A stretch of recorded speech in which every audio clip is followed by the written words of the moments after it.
కేసీఆర్ కూడా మొన్న ఈ మధ్య అన్నమాట, కాంగ్రెస్ ప్రభుత్వం ఉండదు, ఏం మీరు బాధపడొద్దు, ప్రజలు కాంగ్రెస్కు ఎందుకు ఓటేసినామని వాళ్ళే బాధపడే రోజు వస్తుంది అని అన్నారు. నిలబడి ఉండకుండా వాళ్ళు పరిగెత్తుతున్న వాళ్ళని కూలిపోతారని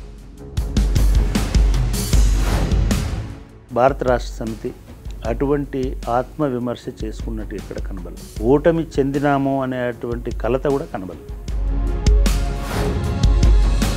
బహుజన్ సమాజ్ పార్టీ, భారత రాష్ట్ర సమితి, ఈ రెండింటి పొత్తు ప్రభావం ఎట్లా ఉండవచ్చు? ఈ 30 ఏళ్ల ప్రస్థానంలో ఎక్కడ శాశ్వతంగా ఏ మనిషితో లేదు. సైద్ధాంతికంగా బహుజన్ సమాజ్ పార్టీ మౌలిక సూత్రం ప్రకారమే ఆర్ఎస్ ప్రవీణ్ కుమార్, బీజేపీ, కాంగ్రెసు వాళ్ళిద్దరి మీదనే ఫైట్ అనుకుంటే కనుక మరి వీళ్ళ భవిష్యత్తు ఎట్లా ఉండదు పొత్తుది? ఇప్పుడు బీఆర్ఎస్ పార్టీ చెమటోడ్చి అయినా సరే ఆయన గెలిపించుకోవాల్సినటువంటి బాధ్యత కూడా ఉంది. కలిసి పనిచేయండి. ఒక 3 ఏళ్ళు, 2 ఏళ్ళు, 5 ఏళ్ళు, గెలిచినా ఓడినా, లేకపోతే ఇద్దరు నంబర్ జనం. కేసీఆర్ మైండ్లో ఏముందో అదే ఆ పార్టీ సిద్ధాంతం. రేవంత్ రెడ్డిని ముఖ్యమంత్రిగా చేస్తామని అన్నప్పుడు 5 అపోజ్ చేసిన, ఇంక్లూడింగ్ ఉత్తమ్ కుమార్ రెడ్డి, మిగతా పేర్లు నేను చెప్పాల్సిన అవసరం. మేము మంత్రిని పోయి కలవచ్చు, ముఖ్యమంత్రిని పోయి కలవచ్చు, ఇది అదొకటి. ఎందుకు విజిబిలిటీ అనేది ఒకటి కనబడుతున్నది. నువ్వు ఆ బిల్డింగ్ని ప్రజాభవన్ చేసినావు, కానీ మీరు ప్రజల్లో ఉండి మీ ఇల్లును కూడా ప్రజాభవన్ చేయాలి కదా. నమస్తే. తెలంగాణ రాజకీయాలలో జరుగుతున్న మార్పులు ఇవి బీఆర్ఎస్ బీఎస్పీ పొత్తు ఎవరికి అనుకూలిస్తారని ఒక చర్చ ఉన్నది. రెండవది, కాంగ్రెస్ ప్రభుత్వం నిలబడదు, 6 నెలలు, ఏడాది వాళ్ళలో వాళ్ళ ఘర్షణ వస్తుంది, రాజకీయంగా చాలా మార్పులు వస్తాయి లోక్సభ ఎన్నికల తర్వాత. ఇట్లా చాలా విషయాలపైన జనంలో ప్రచారంలో ఉన్నాయి ఇవన్నీ. ఈ ప్రచారాలను ఎట్లా అర్థం చేసుకోవాలి, ఇందులో ఏ అంశాలు ఎంతవరకు ముందు ఎట్లా ప్రభావితం చేయవచ్చు? తెలంగాణ రాష్ట్ర రాజకీయాలు, లోక్సభ ఎన్నికల నేపథ్యంలో కొన్ని అంశాలపైన మాట్లాడదాం. మనతో మాట్లాడేందుకు విషయాలపైన ప్రొఫెసర్ గంటా చక్రపాణి గారు ఉన్నారు. వారితో అడిగి విషయాలు తెలుసుకుందాం. సార్ నమస్కారం. నమస్తే వచ్చాన. కేసీఆర్ కూడా మొన్న ఈ మధ్య అన్నమాట, కాంగ్రెస్ ప్రభుత్వం ఉండదు, ఏం మీరు బాధపడొద్దు, ప్రజలు కాంగ్రెస్కు ఎందుకు ఓటేసినామని వాళ్ళే బాధపడే రోజు వస్తుంది అని అన్నారు. దీన్ని ఎట్లా అర్థం చేసుకోవాలి? అంటే దుఃఖంలో, బాధలో ఉన్నవారికి స్వాంతన చేకూర్చడానికి ఒక అనునయ వాక్యంలాగా దాన్ని అర్థం చేసుకోవాలి. కేసీఆర్ గారు అన్నది వాళ్ళ పార్టీ నాయకులు, కార్యకర్తలు, వాళ్ళ పార్టీకి సంబంధించినటువంటి అంతర్గత సమావేశంలో మాట్లాడినటువంటి అంశం.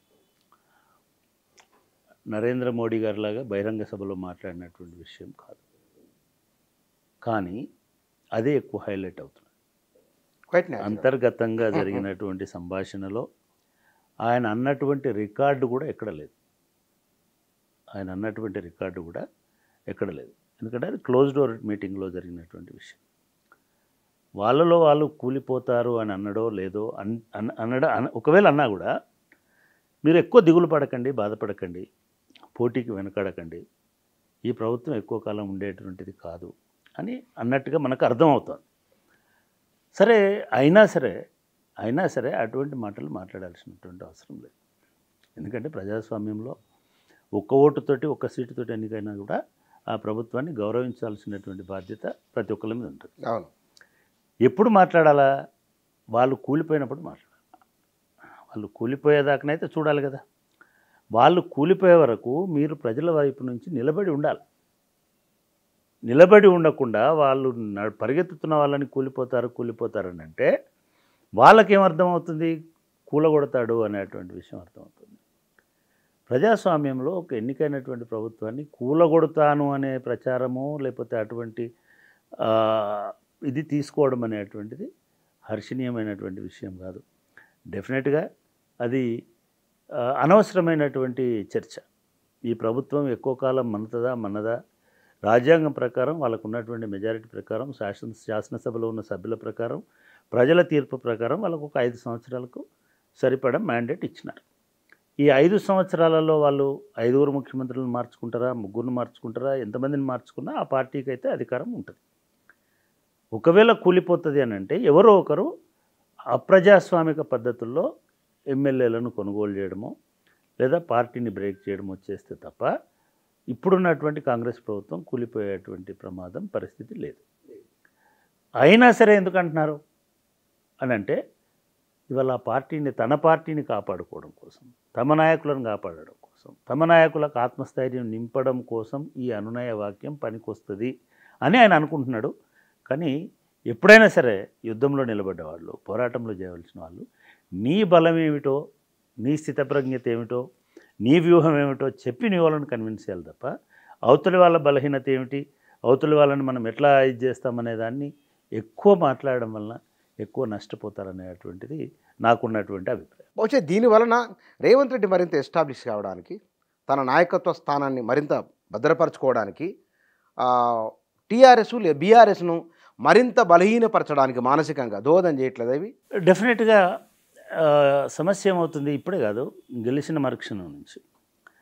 ఎప్పుడైనా రాజకీయాల్లో ఒక రాజకీయ పార్టీ ఏం చేయాలి, ఒకళ్ళు ఓడిపోతే ఓటమికి కారణాలు ఏమిటి అన్నది అంచనా వేసుకోవాలి. గెలిచినప్పుడు గెలుపుకు కారణాలు ఏమిటి, గెలిపించడం వెనుక ఉన్నటువంటి ఆకాంక్షలు ఏమిటి, ఆ ఆకాంక్షలను ఎట్లా నెరవేర్చాలనేటువంటిది గెలిచిన వాళ్ళు ఆలోచించాలి. ఓడిపోయిన వాళ్ళు ఎక్కడ వైఫల్యం చెందినాము, పార్టీ క్యాడర్ని సమన్వయం చేసుకోవడంలోన, ప్రామిసెస్ చేయడంలోన, ప్రజలను నమ్మించకపోవడంలోన, లేదా ప్రజల అంచనాలను అందుకోకపోవడంలోన అనేటువంటి అంశాలని పరిగణలోకి తీసుకోవాలి. కానీ అన్ఫార్చునేట్లీ భారత రాష్ట్ర సమితి అటువంటి ఆత్మవిమర్శ చేసుకున్నట్టు ఎక్కడ కనబడలేదు. ఓటమి చెందినాము అనేటువంటి కలత కూడా కనబడలేదు. ఎందుకంటున్నానంటే డే 1 నుంచి వాళ్ళు ఎదురుదాడి మొదలుపెట్టినారు. సరే, జనరల్గా రాజకీయాల్లో ఎదురుదాడి చేయకపోతే ఆ పార్టీ కొలాప్స్ అవుతుంది అనుకున్నప్పుడు మీకు బలమున్నా బలకం లేకపోయినా ఎదురుదాడి చేయాల్సినటువంటి అవసరం ఉంటుంది. ఎదురుదాడి చేయడాన్ని మనం సమర్థించవలసిందే. కానీ రెండవది ఏం చేసినారు, రెండవ అంశాలలో ఏం చేసినారు, ప్రజలు తప్పు చేసినారు అనేటువంటి ధోరణిలో పదే పదే మాట్లాడుతున్నారు.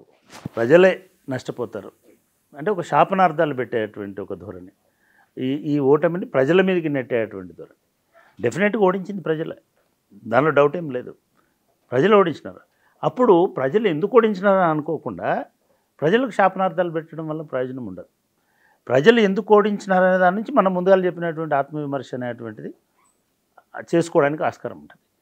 మూడవది ఏం చేస్తున్నారు, ఒకటి ప్రజలను ఇది చేయడము, రెండవది ఆత్మవిమర్శ చేసుకోకపోవడము, మూడవది వీళ్ళు కూలిపోతారనేటువంటి ఒక ఆశ కల్పించడం. ఈ 3 తప్పులని నా అభిప్రాయం.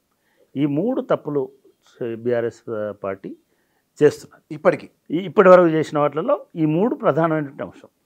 ఈ మూడింటిని పాజిటివ్గా కనుక ఆ పార్టీ తీసుకున్నట్టయితే అదే భరోసా కల్పించడానికి మనం ఇక్కడ వైఫల్యం చెందినాము, ఈ ఖాళీని పూరిస్తాము, నేను రీచ్లో లేకపోయింటిని, నేను రీచ్లోకి రావడం. ఎందుకంటే మీకు పబ్లిక్ మ్యాండేట్ చూస్తున్నప్పుడు ఎన్నికల విశ్లేషణలు ఎవరు చేసినా సరే వాళ్ళు 4 అంశాలను చెప్పినారు కదా.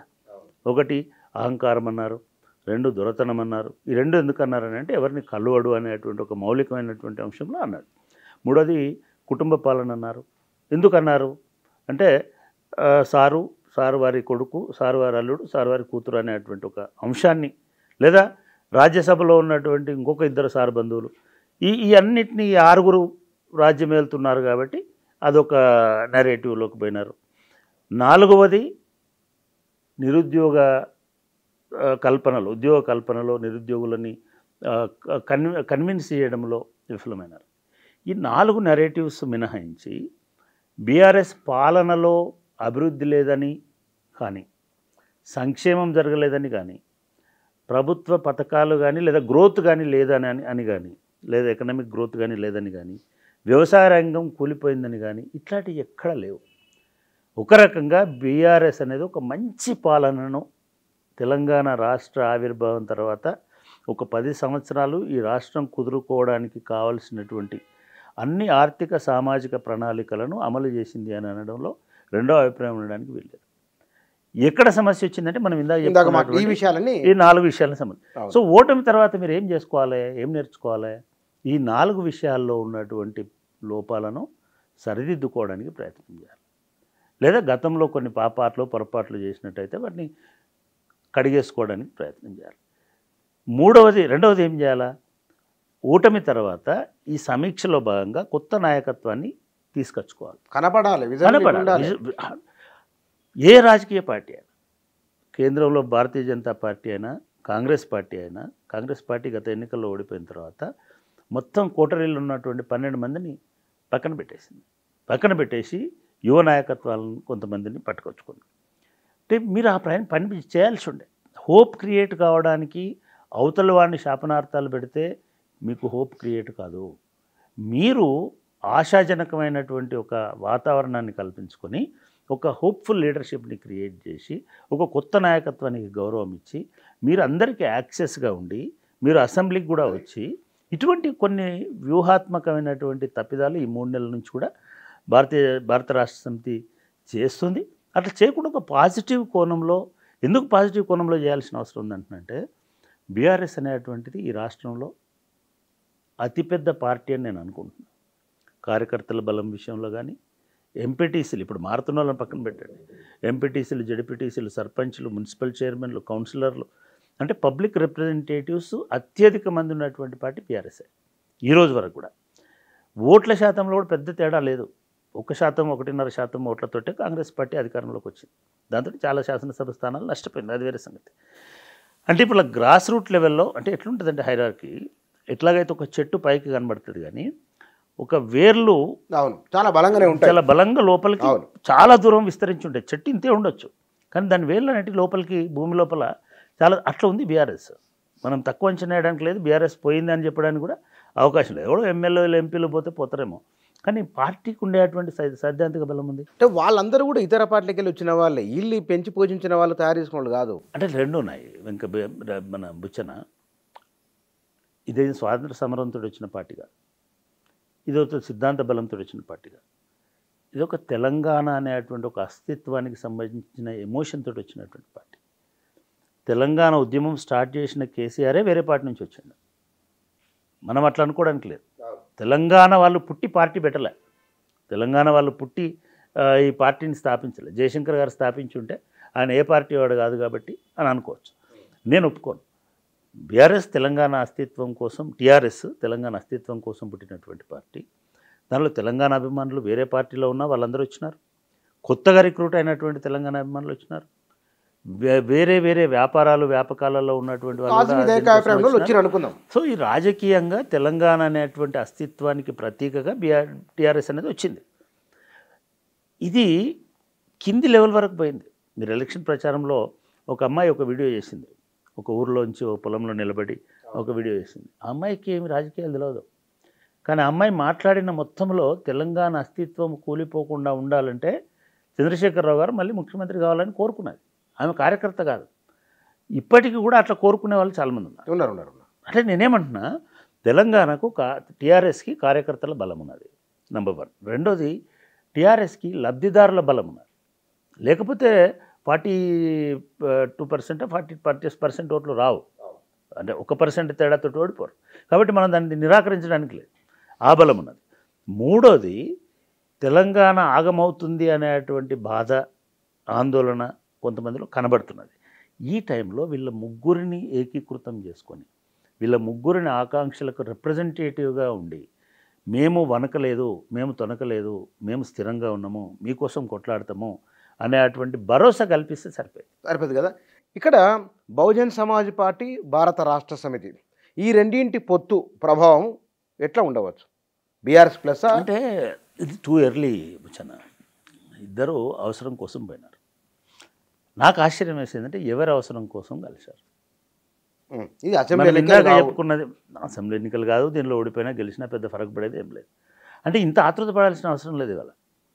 ఎందుకంటే మీకు 5 నెలల టైం ఉంది మళ్ళీ పునరుజ్జీవం చేసుకోవడానికి, మళ్ళీ రంగప్రవేశం చేయడానికి.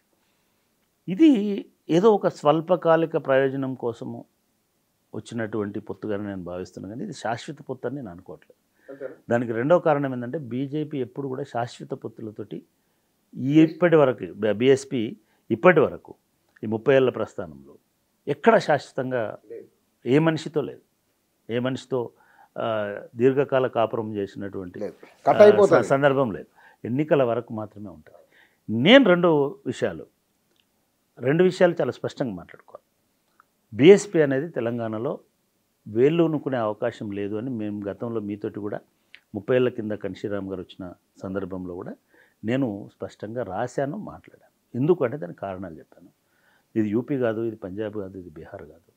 ఇక్కడ అస్తిత్వ ఉద్యమాలున్నాయి, ఇక్కడ వామపక్షాలున్నాయి, ఇక్కడ విభజన ఉంది, కులాల మధ్యలో అన్ని రకాల వర్గం ఉంది. వర్గం ఎంత బలంగా ఉందో కులం అంతే బలంగా ఉంది, ఉపకులాలు ఇంకా బలంగా ఉన్నాయి. ఇటువంటి నేపథ్యంలో వీళ్ళందరూ, రెండవది బీసీ అస్తిత్వం కూడా ఎన్టీ రామారావు వచ్చిపోయిన తర్వాత తెలంగాణ ప్రాంతంలో మీరు నాయకత్వంలో చూడండి, బీసీలకు ఒక బలమైనటువంటి వేదిక అయింది తెలుగుదేశం పార్టీ. నేను అప్పటి విషయాలు మాట్లాడతాను.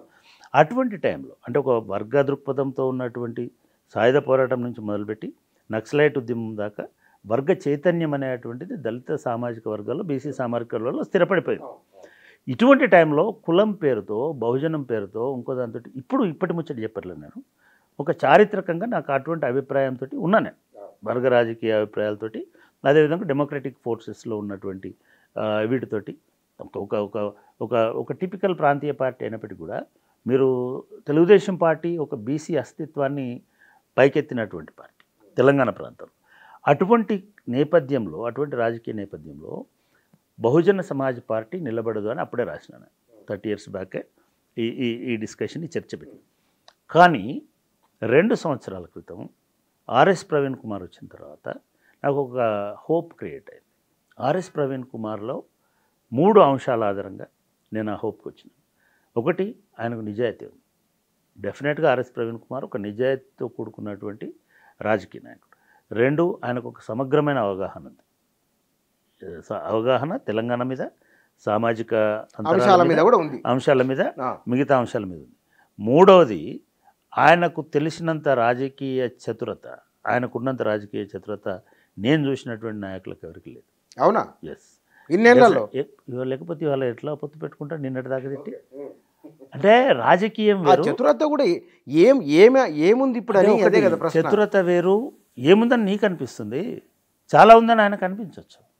అదే నిజం కావచ్చు. చతురత అంటే ముందే తెలియదు కదా, వ్యూహం. చతురత కాదు, వ్యూహం అనుకో. అసెంబ్లీ ఎన్నికలు వ్యూహం అనుకో. ఎందుకు వ్యూహం అనుకో అంటున్నానంటే, ఇవాళ నాగర్ కర్నూలులో పోటీ చేస్తానంటున్నాడు. ఈ నేపథ్యంలో వస్తున్న వార్తలు ఏంటి? ఆయన సొంత నియోజకవర్గం, ఆయన జిల్లా, ఆయన ప్రాంతం, ఇవన్నీ మాట్లాడుతున్నారు కదా. మరి ఇది 3 నెలల కింద జరిగిన అసెంబ్లీ ఎన్నికల్లో తెలియదా?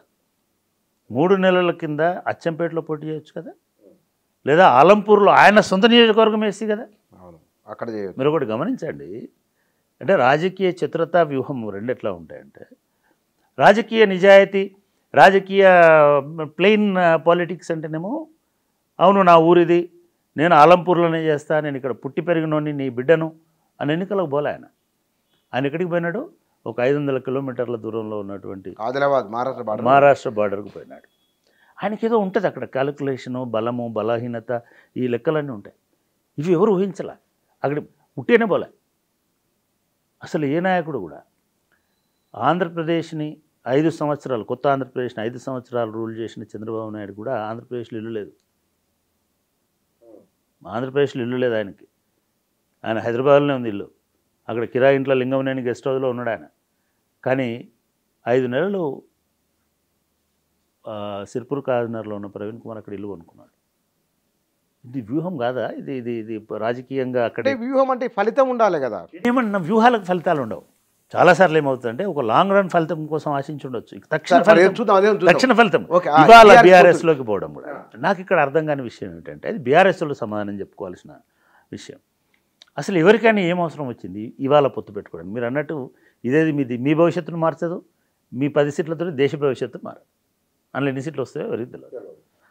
ఎప్పుడైనా సరే రాజకీయాలలో ఎత్తుగడ స్టెప్ ఎట్లుండాలంటే, నిజంగానే ఈ 2 కలయికల వల్ల మన బలం పెరుగుతుంది అనుకుంటే స్టెప్ కలవాలి. నిజంగానే అసెంబ్లీ ఎన్నికల ముందు కనుక ఈ అవగాహన కలిగి ఉంటే, అసెంబ్లీ ఎన్నికలకు ఒక 6 నెలల ముందు కనుక కలిగి ఉంటే ఇంత డ్యామేజ్ జరగకపోవు. నెంబర్ 1. ఇంత డ్యామేజ్ జరగకపోగా ప్రవీణ్ కుమార్ గారు 3 నెలలు టీఎస్పీఎస్సీ అనేటువంటి అంశం మీద మిమ్మల్ని, మీ కుటుంబాన్ని, మీ నాయకులని, మీ కొడుకులని, మీ కూతురు ఇంతమందిని బయటికి లాగాల్సిన అవసరం ఉండకపోయేది. దొరలు అనేటువంటిది ఇంత వచ్చేటువంటి అవకాశం ఉండేది. మీకు ఫామ్ హౌస్లో ఎన్ని ఎకరాలు ఉన్నాయో ప్రజలకు తెలిసే అవకాశం ఉండేది కాదు. ఇట్లా చాలా తప్పులని మీరు, చాలా రకాలైనటువంటి నిందలని మీరు, లేదా విమర్శలను ఇంకొక రకంగా చెప్పాలంటే మీరు అవాయిడ్ చేసిన వాళ్ళు అది మీ చతురత అనిపించుకునేటువంటి. కానీ అప్పుడు తన వాగ్దాటిని, తన దీన్ని పర్ఫెక్ట్గా పెట్టినటువంటి ప్రవీణ్ కుమార్ గారు మరి ఇప్పటి వరకు కూడా మీరు ఫోన్ చేసి ఆయన్ని పిలుచుకున్నారా, ఆయన ఫోన్ చేసి మీ దగ్గరకు వస్తా అన్నాడా తెలియదు. రెండవది, దీనివల్ల నిజంగానే సాధించేది ఎందుకు లేదు ఏమంటే మీకు ఉన్న టైం నిలగొట్టలేదు. మీ పొత్తుని హార్డ్ కోర్ దళిత బహుజన వాదులు మీరు సోషల్ మీడియాలో చూస్తున్నటువంటి దాన్ని బట్టి కానీ, మీతో కలిసి ప్రయాణం చేసినటువంటి భుజం కలుపుకొని ప్రయాణం చేసి ఈ దొర మదం అనచాలని మాట్లాడినటువంటి ఐఏఎస్ ఐపీఎస్ ఆఫీసర్లు మాజీలు కానీ, దళిత ముఖ్యమంత్రి డైలాగ్ కూడా వాడినరు వాళ్ళు కానీ, వీళ్ళు ఎవరు హర్షించట్లేదు. కానీ ఇది ప్రవీణ్ కుమార్కు ఉపయోగపడుతుంది లేదా బీఆర్ఎస్కు ఉపయోగపడుతుందని వాళ్ళు నమ్ముతున్నారు. అంటే బహుజన్ సమాజ్ పార్టీ సిద్ధాంతాన్ని ఆయన ఇంప్లిమెంట్ చేస్తున్నాను, నేను కొత్తగా చేస్తున్నది ఏం లేదని చెప్తున్నాను. ఎందుకంటే కన్షీరామ్ గారు కూడా మీరు ఎట్లా పోతారో తెలియదు, ఏదో రకంగా పార్లమెంటుకు పోవాలి. పార్లమెంటు మాత్రమే ఈ దేశంలో మొత్తం ఒక దీన్ని నిర్మించేటువంటిది మాస్టర్ కీ అనేది రాజ్యాధికారం. మీరు ఆ కీ ఎక్కడి నుంచి తయారు చేసుకుంటారో ఎట్లా వస్తుంది అనేది మనకు సంబంధం లేదు. కాబట్టే యూపీలో అన్ని రకాల ప్రయోగాలు చేసినారు, మధ్యప్రదేశ్లో అన్ని రకాల ప్రయోగాలు చేసినారు, పంజాబ్లో ప్రయోగాలు చేసినారు, అన్ని చోట్ల చేసినారు. కానీ ఎక్కడ సక్సెస్ అయిన దాఖలాలు లేవు, ఒక యూపీలో మినహాయించి. యూపీలో అది కూడా ఒక రకరకాల చీలికల మధ్యలో, రకరకాల దీని మధ్యలో ఎవరిదో ఒక సహకారం, అక్కడ బీజేపీ లాంటి బలమైన పార్టీకి సంబంధించిన సహకారం కూడా తీసుకున్నాను. ఇప్పటికి కూడా నేను అదే చెప్తాను, ఇప్పటికి కూడా సైద్ధాంతికంగా బహుజన్ సమాజ్ పార్టీ మౌలిక సూత్రం ప్రకారమే ఆర్ఎస్ ప్రవీణ్ కుమార్ పోతున్నాడు. ఆయన నిందించాల్సినటువంటి అవసరం లేదు, ఆయనను వ్యతిరేకించాల్సిన అవసరం లేదు. ఆయన ఒక ఆ సిద్ధాంత సూత్రం మీదనే పోతున్నాడు. ఎందుకు అంటున్నానంటే ఇవాళ తెలంగాణలో కాంగ్రెస్ పార్టీ తర్వాత బీఆర్ఎస్ఏ బలమైన పార్టీ. ఈ రోజుకు క్యాడర్ వైజ్ చూసుకున్నా, నంబర్ వైజ్ ఇన్ అసెంబ్లీ చూసుకున్నా, రిసోర్సెస్ వైజ్ చూసుకున్నా, ఏ రకంగా చూసినా బీఆర్ఎస్. కన్షీరామ్ గారు అప్పుడే చెప్పినాడు ఎవరి దగ్గర రిసోర్సెస్ ఉంటే వాళ్ళతో పొమ్మని. దాని గురించి మనం వరి అవ్వాల్సిన అంటే ఇటు రిజర్వ్స్ ఇటువైపు వచ్చేసినట్లు అంతే. అంటే ఆబ్వియస్గా అది సిద్ధాంతం ఆ పార్టీది, ఆ పార్టీ సిద్ధాంతం. నెగోషియేట్ చేసుకొని 3 పార్లమెంట్లో 2 పార్లమెంట్లో తీసుకోండి అనుకోండి. రెండో వైపు నుంచి కేసీఆర్ కూడా బీఆర్ఎస్ కూడా వాళ్ళ స్ట్రాటజీ మనం ఇందాక ముందు చెప్పుకున్న ఈ అంశాల వల్ల వాళ్ళకు నాయకత్వం లేకుండా పోతుంది కదా. వాళ్ళకు పోటీ చేస్తామని చెప్పినటువంటి నాయకులు, మీరు మన పక్కనున్న చేవెళ్ళనే తీసుకోండి, ఆయన సిట్టింగ్ ఎంపీ అక్కడ చేవెళ్ళలో 5 ఏళ్ళ నుంచి ఉన్నాడు. అంతో ఇంతో పైసలు ఉన్నాయి, పాపులారిటీ ఉన్నది రంజిత్ రెడ్డికి. ఆయన ఎందుకు దాక్కుంటున్నాడు, వద్దని ఎందుకు వద్దని చెప్తున్నాడు. సో అటువంటి చోట ఎవరో ఒకరు బీఎస్పీ నుంచి పెడతారు. ఇది బీఎస్పీకి ఉపయోగమే కదా, బీఎస్పీకి ఉపయోగమే కదా. తక్కువ ఖర్చుతో ఎక్కువ పాపులారిటీ ఉండడం, తక్కువ ఖర్చు, రకరకాల దీనిలో ఖర్చు భయం ఉండదు. ఒక పెద్ద పార్టీకి పోతే, రిసోర్సెస్ ఉన్న పార్టీకి పోతే ఇది వాళ్ళకు కూడా ఇజ్జత్గా సవాల్ కదా. వీళ్ళిద్దరు కలిసినా కూడా ఓడిపోతే కష్టం కదా మరి ఇప్పుడు. కాబట్టి డెఫినెట్గా ప్రవీణ్ కుమార్ గెలవాలని ఏ మార్గంలో అయినా సరే, నువ్వు ఫ్లైట్లో పోతావా, రైల్లో పోతావా, ఓకే. ఈ పొత్తు వరకు బాగుంది, మీరు బాగా అన్నమాట. ఒకవేళ బీజేపీ కాంగ్రెస్ వాళ్ళిద్దరి మీదనే ఫైట్ అనుకుంటే కనుక మరి వీళ్ళ భవిష్యత్తు ఎట్లా ఉండొచ్చు పొత్తుది? అంటే నేను వీళ్ళు విత్డ్రా అయితే తప్ప వాళ్ళ మధ్య మాత్రమే ఫైట్ ఉంటుందని నేను అనుకోను. ఎందుకంటే మీరు చెప్తున్న నగర కర్నూలులోనే అంత టైట్ ఫైట్ ఉన్నటువంటి నగర కర్నూలులో బహుశా 2 సీట్లు వీళ్ళకి వచ్చినట్టు. ఎంపీ లోక్సభ నియోజకవర్గ పరిధిలో గద్వాల్ ఒకటి, అలంపూర్ గద్వాల్ 2 వచ్చినాయి. అలంపూర్ గద్వాల్ 2 కూడా మాదిగలు ఎక్కువ ప్రాబల్యం ఉన్న పార్టీలు, దళితులు ఎక్కువ ప్రాబల్యం ఉన్నటువంటి పార్టీలు. అదేవిధంగా నాగర్ కర్నూలు కానీ, లేదా దాని పక్కన ఉన్న నిరంజన్ రెడ్డి గారి వనపర్తి కానీ, అక్కడ కూడా దళితులు ఎక్కువ ఉన్నటువంటి ఇది. అంటే ఒక బహుజన వాదం కూడా ఎక్కువ ఉన్నటువంటి ప్రాంతం అది. అచ్చంపేట కూడా. నేను ఒకరోజు నాగర్ కర్నూలులో బస్ స్టాండ్లో నిలబడి ఉన్న ఎక్కడో ఏదో ఎలక్షన్ స్టడీస్ సర్వేకి పోతే ఒక 10 నిమిషాలలో ఒక 20-30 మంది జమ అయినారు. దానిలో ఊరికే మాట్లాడుతుంటేనే అందరూ అంబేద్కరైట్లు, దళితవాదంతో ఉన్నటువంటి వాళ్ళు, ఒక అడ్వకేటు, చెప్పు గుర్తుతోటి పోటీ చేసిన ఆయన ఒక ఆయన, వీళ్ళందరూ వచ్చినారు. అంటే చాలా చైతన్యం, మనకు కనబడని చైతన్యం ఉంటుంది మీకు నాగర్ కర్నూలు కాన్స్టిట్యున్సీలో. మీరు గమనించండి. అది మహేంద్రనాథ్ నుంచి ఉంది అక్కడ. మా కరీంనగర్లో లాగా ఉట్టిగానే తెల్ల చొక్కాలు వేసుకొని తిరగరు. ఓకే, ఉట్టిగానే వచ్చి మాట్లాడరు. వాళ్ళు చాలా లోతైనటువంటి అవగాహన ఉన్నటువంటి వాళ్ళు ఉంటారు. సో ఇటువంటి పరిస్థితులలో నేను ఇందాక చెప్పా, ప్రవీణ్ కుమార్కు బుర్ర ఉంది, స్ట్రాటజీ ఉంది, వ్యూహం ఉంది, చతురత ఉంది. దాన్ని వాడుకొని వాళ్ళందరినీ కనుక మొబిలైజ్ చేసుకుంటే నాకు తెలిసి దగ్గర దగ్గర 4 లక్షల ఓట్లు ఏమో దళితుల ఓట్లు ఉన్నాయని నాకున్న అవగాహన. దానిలో 2 లక్షలే తెచ్చుకొని 2 లక్షలే తెచ్చుకొని బీఆర్ఎస్ వాళ్ళు కష్టపడి పనిచేస్తే అసలు నిజానికి ఆయన అంటే బీఆర్ఎస్ నుంచే పోటీ చేస్తే ఇంకెక్కువ వచ్చేది ఓట్లు, అంటే ఈజీగా అష్యూర్డ్ ఇది ఉండేది. కానీ ఒక సిద్ధాంతం కూడా ఆయన ప్రమోట్ చేయాలనుకుంటున్నాడు కాబట్టి, ఏదో రకంగా పార్లమెంట్లో తన వాయిస్ వినబడాలనుకుంటున్నాడు కాబట్టి that is the right decision. ఇప్పుడు బీఆర్ఎస్ పార్టీ చెమటోడ్చి అయినా సరే ఆయన గెలిపించుకోవాల్సినటువంటి బాధ్యత కూడా ఉంటుంది. ఇద్దరికి ఇబ్బంది, లేకపోతే ఇద్దరికి ఇబ్బంది కాదు. నేను కూడా చెప్తా, ప్రవీణ్ కుమార్ గారు గెలవకపోతే ఈ పొత్తు మళ్ళీ ఉండదు. కలిసి పనిచేస్తామనే మాట ఇప్పటివరకు అనలే వాళ్ళు, కేవలం సీట్ షేరింగ్ అంటున్నారు. నేను వాళ్ళకు కూడా సలహా ఇస్తున్నా, కలిసి పనిచేయండి. ఒక 3 ఏళ్ళు 2 ఏళ్ళు 5 ఏళ్ళు గెలిచినా ఓడినా. లేకపోతే ఇద్దరిని నమ్మరు జనం. బీఆర్ఎస్ను దళితులు నమ్మరు, ఆర్ఎస్ ప్రవీణ్ కుమార్ని ఎవరు నమ్మరు. పాలిటిక్స్లో కొంతకాలం పనిచేయండి, కొంతకాలం దీర్ఘకాలం 3 ఏళ్ళు ఉండాలి. మీరు చెప్పేటప్పుడు ఏం చెప్తున్నారు?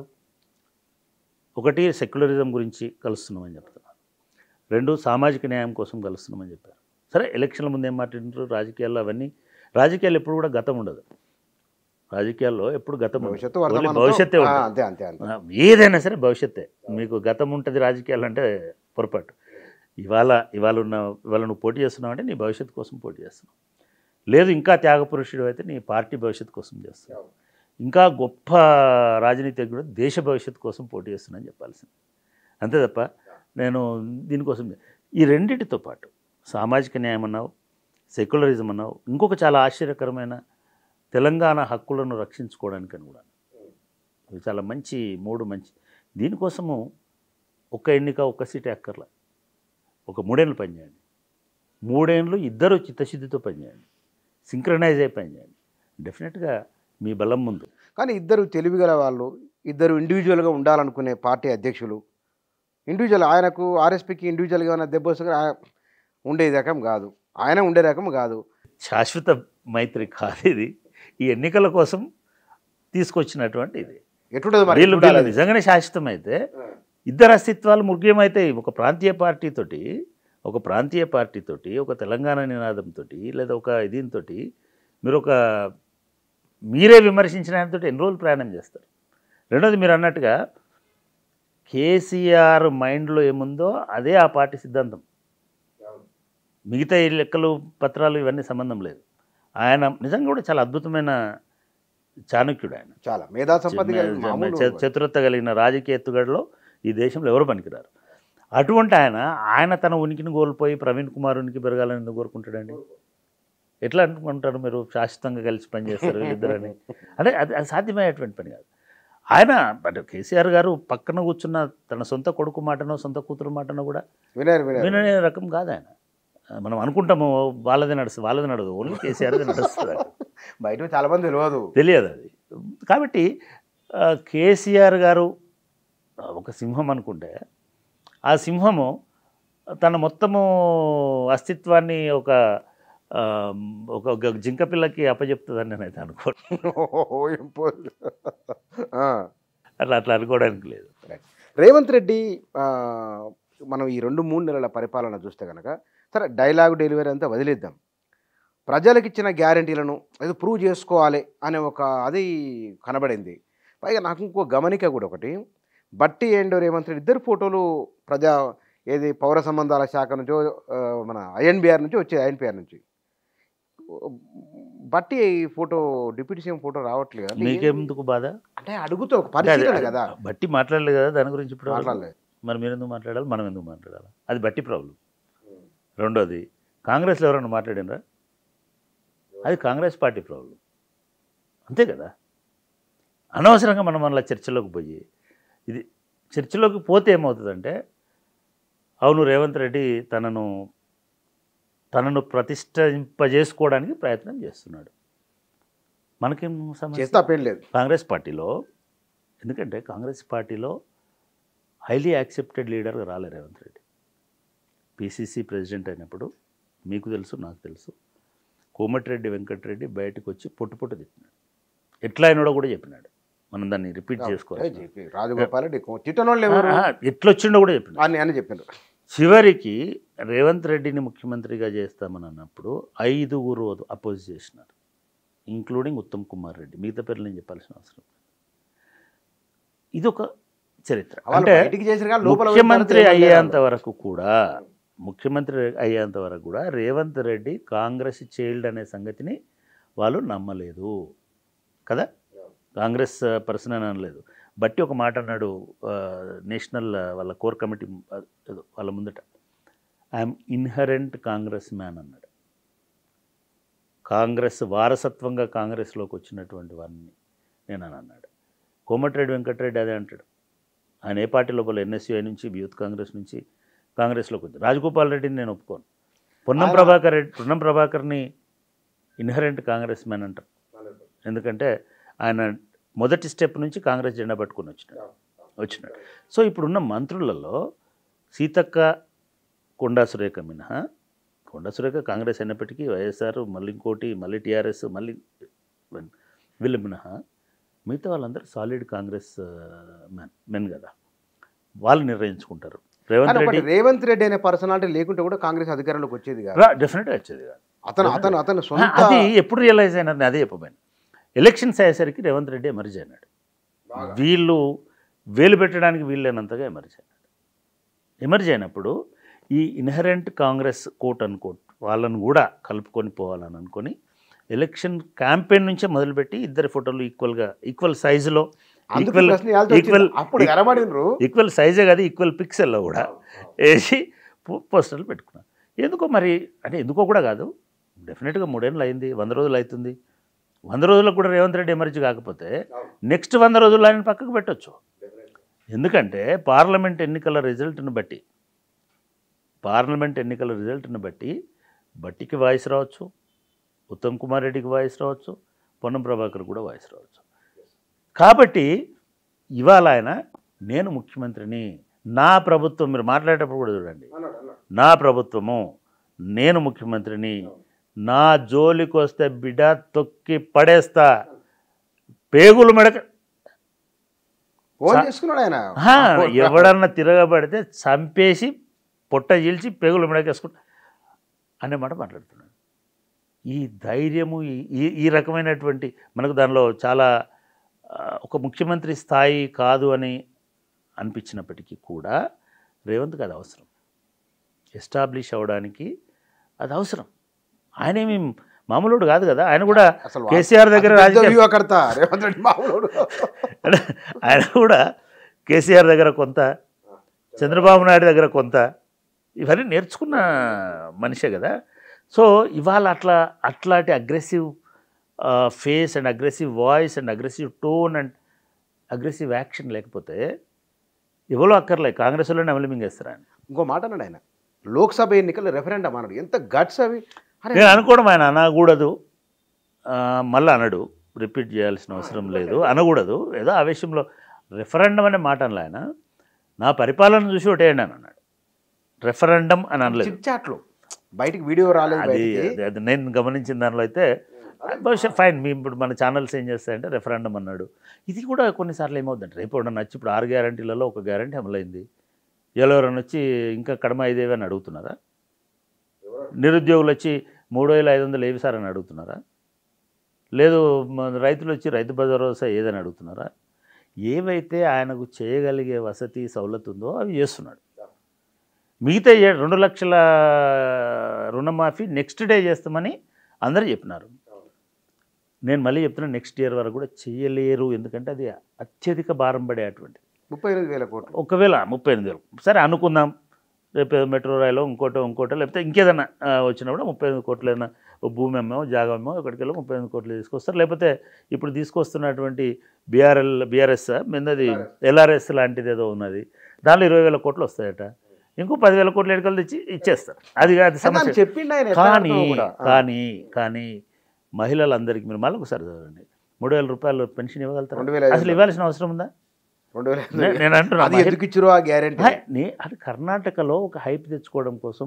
కర్ణాటకలో ఇన్ని లేవు, కర్ణాటకలో రైతు బంధు లేదు కాబట్టి వాళ్ళు రైతు భరోసా పెట్టిండ్రు.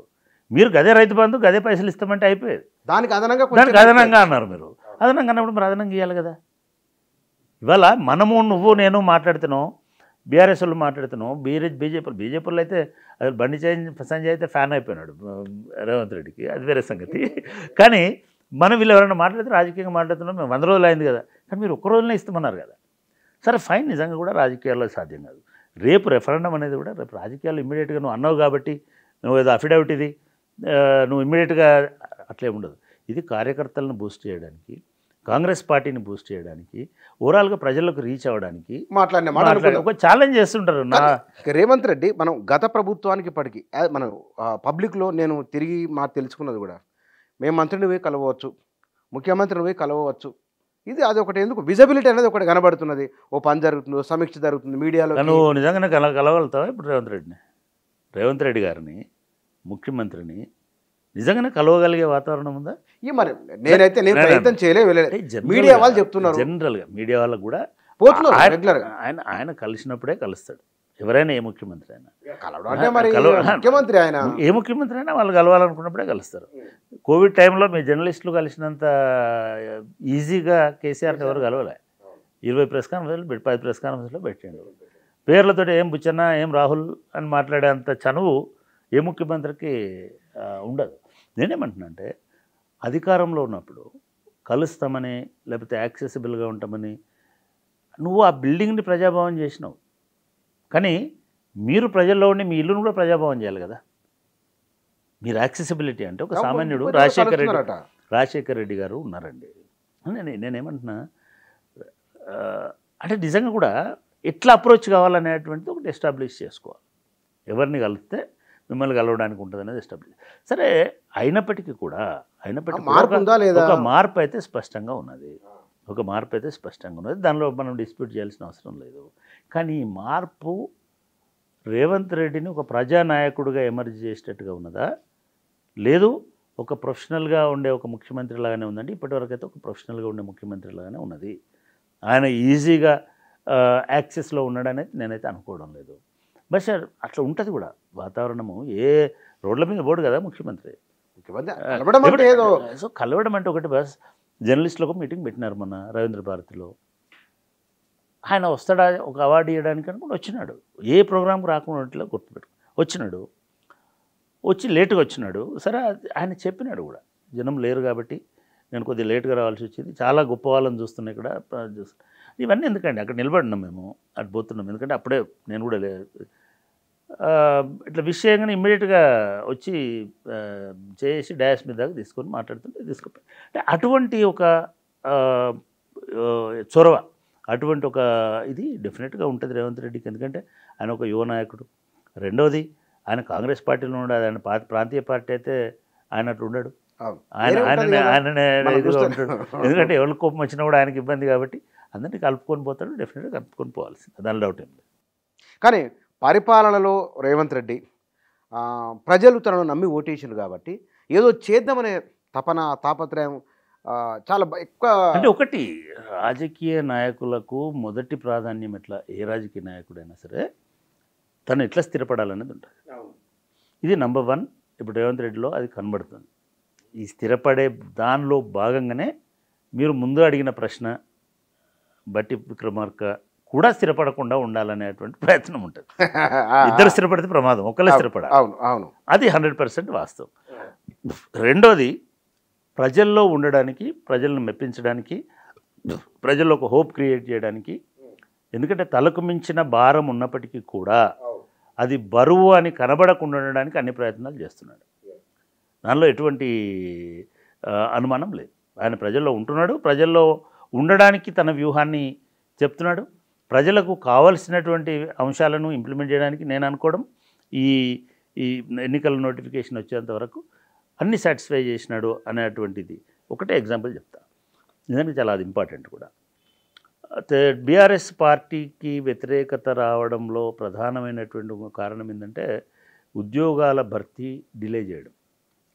అప్పటికే గ్రూప్ 1 బదనాంలో ఆ గొడవలో మనం పోవాల్సిన అవసరం లేదు. కానీ ఇప్పుడు రేవంత్ రెడ్డి 3 నెలల్లో 25,000 30,000 ఉద్యోగాలు ఇస్తానని చెప్తున్నాడు. 30 అని చెప్పండి. నిజానికి 3 నెలల్లో 30,000 ఉద్యోగాలు ఇవ్వడం సాధ్యం కాదు, ఆయన ఇవ్వలేదు. ఇందులో కొన్ని ఉద్యోగాలు 3 ఏళ్ల కింద ఇవ్వగలిగేటివి. సెలెక్షన్ అయిపోయి పరీక్షలు అయిపోయి రిజల్ట్స్ వచ్చి 3 సంవత్సరాలు అయినవి కూడా ఉన్నాయి. నేను మళ్ళీ చెప్తున్నా, 3 years అయినవి కూడా ఉన్నాయి. అయినా సరే వాటిని ఇవ్వలేకపోయినారు. ఇది పబ్లిక్ సర్వీస్ కమిషన్ ఒకటే కాదు, అది పోలీస్ రిక్రూట్మెంట్ బోర్డు అయి ఉండొచ్చు, అది గురుకులాలు అయి ఉండొచ్చు, ఇవాళ వాళ్ళు ఇచ్చిన ఉద్యోగాలలో గురుకుల డిగ్రీ కాలేజీలు అయి ఉండొచ్చు, స్కూల్లో అయి ఉండొచ్చు, లేదా పబ్లిక్ సర్వీస్ కమిషన్లో ఉన్నటువంటి ఉద్యోగాలు కూడా అయి ఉండొచ్చు. మరి ఈయన ఎందుకు ఇవ్వగలిగినాడు 3 ఏళ్లలో? ఆయన ఎందుకు ఇవ్వలేకపోయినాడు 3 సంవత్సరాల్లో? 3 నెలలలో కాంగ్రెస్ ఎందుకు ఇవ్వగలిగింది? ఎందుకనంటే వాళ్ళు పట్టించుకోలేదు.